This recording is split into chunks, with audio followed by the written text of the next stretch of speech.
महाराष्ट्र में विधानसभा चुनाव को लेकर दलों के गठबंधन में चल रहे सीट शेयरिंग को लेकर चल रही गहमा-गहमी के बीच यूपी के पूर्व सीएम और सपा अध्यक्ष अखिलेश यादव शनिवार को महाराष्ट्र पहुंचे।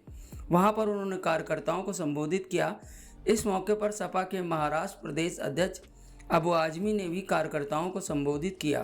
कार्यकर्ताओं को संबोधित करते हुए दोनों ने केंद्र और राज्य सरकारों पर जमकर हमला बोला। क्या कुछ कहा दोनों नेताओं ने, सुनाते हैं आपको। एक आदमी ने मुझे बुलाया, कासिम भाई एक किसान ने आत्महत्या किया, चलिए घर पे। मैं जब घर पे गया ना तो कहा कि उसकी बेटी की शादी होने वाली थी, थोड़े दिन बाकी थे। गल्ला जितना घर में जमा किया था ट्रॉली लेकर आए, पूरा गल्ला लेकर चले गए।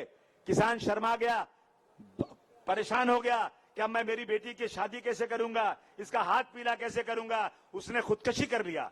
शर्म आना चाहिए सरकारों को, जो सरकारें आज किसानों की आत्महत्या नहीं रोक पा रही हैं। आज आप देख लीजिए महाराष्ट्र में क्या लगा है, ये सब छोड़ करके सिर्फ लव जिहाद। अभी क्या होता है लव जिहाद?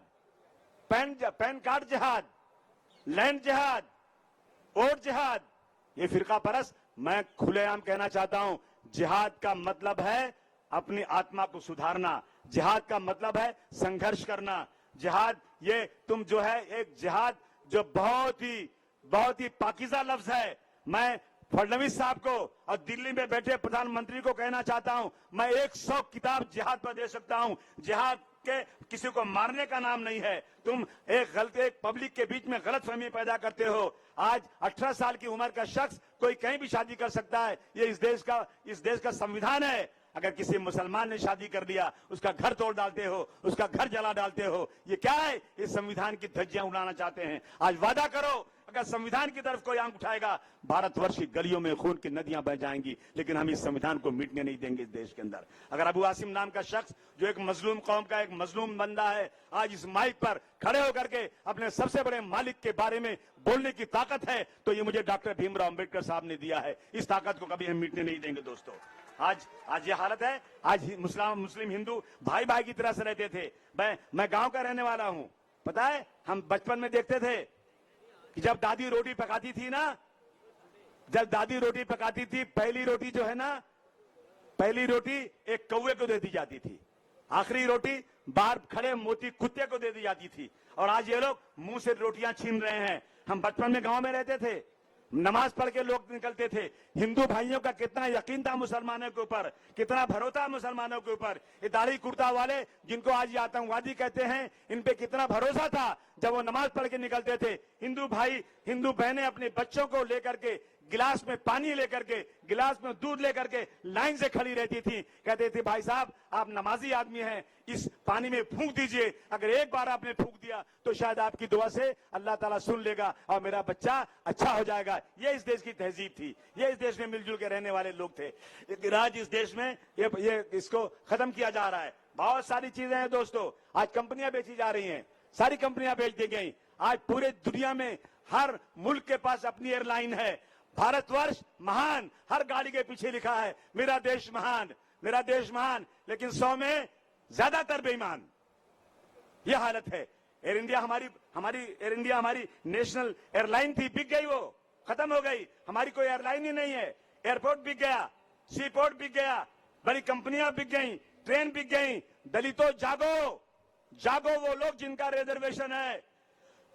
ये मर्द लोग नहीं है, ये पिछले दरवाजे से रिजर्वेशन खत्म कर रहे हैं। अगर रेलवे बिक गया आपका रिजर्वेशन खत्म। अगर एयरपोर्ट बिक गया, अगर अच्छा फ्लाइट बिक गई, कंपनियां बिक गई, इन सब में जो रिजर्वेशन था वो सब खत्म हो रहा है। इसलिए आप लोग जाग जाइए और इस सरकार के खिलाफ खड़े हो जाइए। आज मजहब के नाम पर गाली दी जा रही है। याद रखना, मैं खुलेआम कहता हूं, दुनिया में जितने लोग हैं एहतराम के काबिल, दुनिया में जितने लोग हैं एहतराम के काबिल, मैं सबको मानता हूं, मगर मुस्तफा के बाद हुजूर सल्लल्लाहु अलैहि वसल्लम के बारे में गलत अल्फाज हम सुन नहीं सकते। हम इस देश में भूखे रहने को तैयार हैं। हमारे बच्चों को नौकरियां नहीं मिलेगी ना, हम सड़क पर खोंचा लगाकर, मूंगफली बेचकर, सब्जी बेचकर, फ्रूट की गाड़ी लगाकर, सरों पर मिट्टियां लाद करके हम अपने बाल बच्चों को पाल लेंगे। लेकिन हमारे रसूलुल्लाह को किसी ने गलत लफ्ज से यकीन किया तो याद रखना, हम इसे कभी बर्दाश्त करने वाले नहीं है। अखिलेश भाई आप बात कीजिए पार्लियामेंट में, आप आप लोग चुनकर दीजिए मुझे इरशाद को, मैं वादा करता हूं मैं असेंबली चलने नहीं दूंगा जब तक यहां ये कानून नहीं बन जाए कि किसी के मजहब के बारे में कोई गलत बोलेगा तो उसको यूएपीए में बंद किया जाए, यूएपीए में बंद किया जाए। एक लौंडा है नाटा, छोटा सा, नाम नहीं लूंगा, बहुत दिमाग खराब है। अबे हम मर्द हिजड़े नहीं है, हम वही लोग हैं जिनके उलमाओं ने अंग्रेजों के दांत खट्टे कर दिए।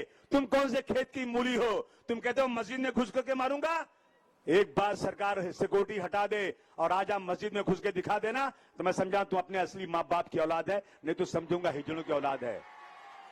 ये बर्दाश्त नहीं कर सकते। अखिलेश भाई, ये लोग घरों में घुस गए, बच्चे कुरान शरीफ पढ़ रहे थे, कुरान शरीफ हाथों से फेंक दिया गया, कहा यहां कुरान शरीफ नहीं पढ़ने देंगे। जिन्होंने जान देकर मैकदे की आबरू रख ली, जिन्होंने जान देकर मैकदे की आबरू रख ली, वही आज कतरे कतरे के लिए तरसाए जाते हैं। क्या हो रहा है इस मुल्क के अंदर? दोस्तों, भाइयों और बहनों, मैं आपसे गुजारिश करने आया हूं, जाग जाओ, जाग जाओ। 400 पार वाले, अब की बार कितना? 400 पार। वाह बेटा वाह। अब की बार कितना? जोर से बोलो। अच्छा, सब इकट्ठा हो गए तो 240 पे अटक गए। बैसाखी दोनों हाथ में है, 2 बैसाखी है, 2 बैसाखी वाला तो चल ही नहीं सकता है। और अब की बार यहां महा विकास अघाड़ी बनेगी।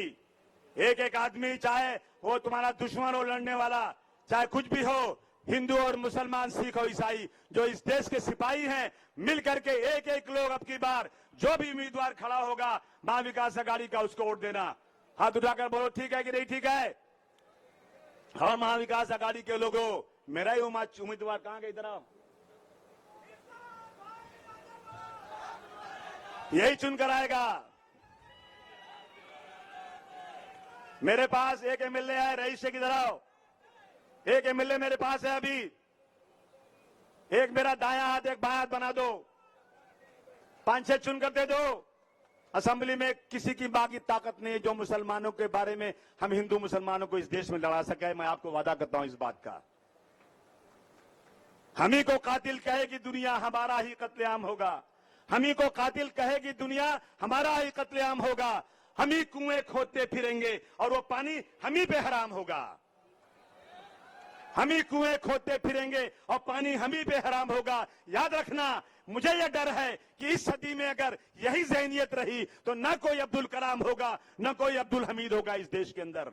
मैं अपनी बात खत्म करना चाहता हूं। मैंने देर तक बात की, मेरे नेता को सुनना, आप लोगों को इनको ही सुनना चाहिए, हमें तो बोलना भी नहीं चाहिए आज। लेकिन मैं आया अपने दिल की बात कहने के लिए, आपके बीच में खड़ा हुआ हूं। आपसे गुजारिश है कि यहां से लेकर पूरे महाराष्ट्र में चिल्लाओ एक तरफ से, साइकिल साइकिल साइकिल। अब की बार सिर्फ साइकिल चलेगी, साइकिल चलेगी। जहां जहां साइकिल के उम्मीदवार हैं सबको वोट दे देना। आपकी बार बहुत गुजारिश है, आपका भाई आपके लिए सिर्फ एमएलए बंबई का नहीं है, अबू आसिम पूरे महाराष्ट्र में दबे कुचलों का एमएलए है। आपकी आवाज हर जगह उठाने के लिए तैयार हैं। हम पुलिस के भाइयों का बहुत शुक्रिया अदा करते हैं। सिक्योरिटी के लोगों ने कितने धक्के खाए, कितने उनको धक्के दिए गए हैं, ये सब पार्टी के लिए हो रहा है। मैं इनसे भी क्षमा चाहता हूं और बहुत बहुत शुक्रिया आपका। बहुत धन्यवाद, बहुत धन्यवाद। जय हिंद, जय समाजवाद। दुनिया की सबसे बड़ी अर्थव्यवस्था बन जाएगी हमारा भारत। लेकिन जब आज सूची निकल रही है तो हमारा देश, जो भुखमरी के आंकड़े आए हैं, जो भुखमरी में सबसे ज्यादा भुखमरी के देश हैं, उन 5 देशों में सबसे ज्यादा ऊपर अगर कोई देश दिखाई दे रहा है तो भारत दिखाई दे रहा है। और मेरे अगर आंकड़े गलत नहीं हैं तो पड़ोसी देश जो हमारे हैं वो हमसे अच्छा काम कर रहे हैं, वहां भुखमरी नहीं है। लेकिन हमारे देश में भुखमरी उन देशों से ज्यादा भी दिखाई दे रही है। जहां महाराष्ट्र को खोखला किया है, वहीं पिछले लोकसभा के चुनाव के बाद ये भारतीय जनता पार्टी के इस गठबंधन के लोग हार की हताश में हैं। हार की हताशा इतनी है कि इन्होंने पैसे का बंदर बांट किया है, धन संपत्ति का बंदर बांट किया है। अभी तक तो इस सड़कों पे बंदर बांट किया था, सड़कों को लेकर के, विकास की सड़कें जो बननी थी वहां बंदर बांट हुआ। वहीं हमें देखने को मिली वो तस्वीर जहां पर हमारे छत्रपति शिवाजी महाराज, उनकी जो प्रतिमा थी, जो नई लगी थी, वो भी टूट गई। इसलिए ये जो हमारे छत्रपति महाराज जी की प्रतिमा पे जो घपला घोटाला करने वाले लोग हैं, उनको भी महाराष्ट्र की जनता इस बार छोड़ने वाली नहीं है, क्योंकि महाराष्ट्र का सम्मान को बचाने का भी चुनाव है। ये महाराष्ट्र के लोगों का अपना चुनाव है। जिन लोगों ने प्रतिमा लगा करके भ्रष्टाचार किया हो, पैसे में बंदरबांट की हो, उनके खिलाफ भी यहां की जनता दिखाई देगी।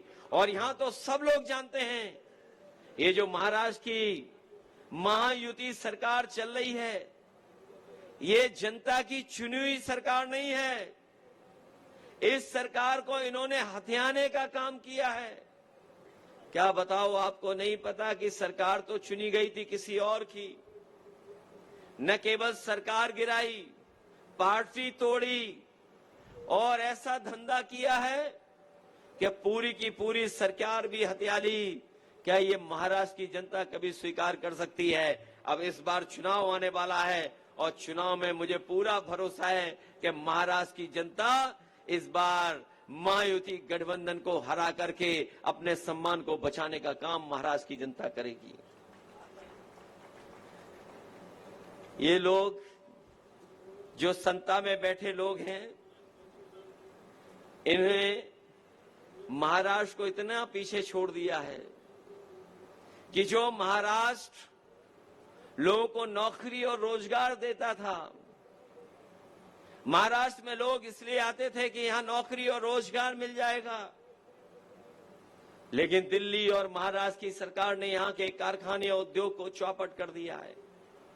लोगों के हाथ में न नौकरी है न रोजगार है, और महाराष्ट्र में लगने वाली इंडस्ट्री जो महाराष्ट्र में लग जाती, वो महाराष्ट्र में नहीं लगने दी, ये अपने गुजरात में लेकर के गए हैं।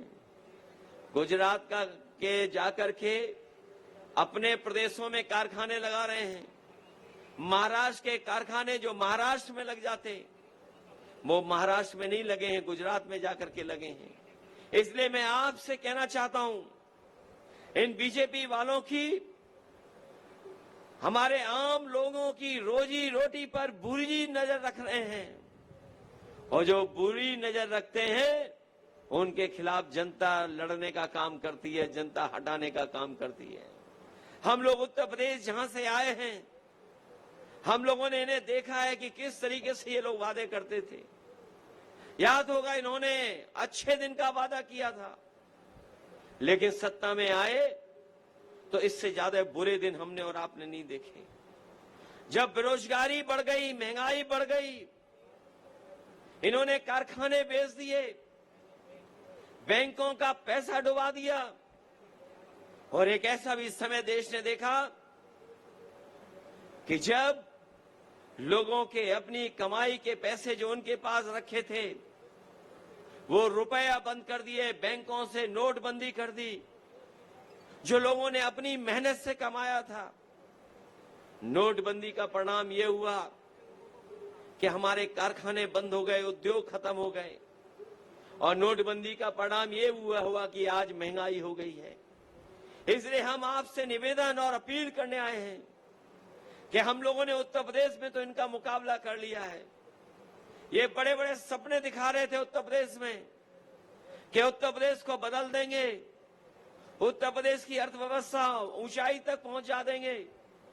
वहां की जनता समझ गई, वहां का किसान समझ गया, उन्होंने भारतीय जनता पार्टी को हराने का काम किया है।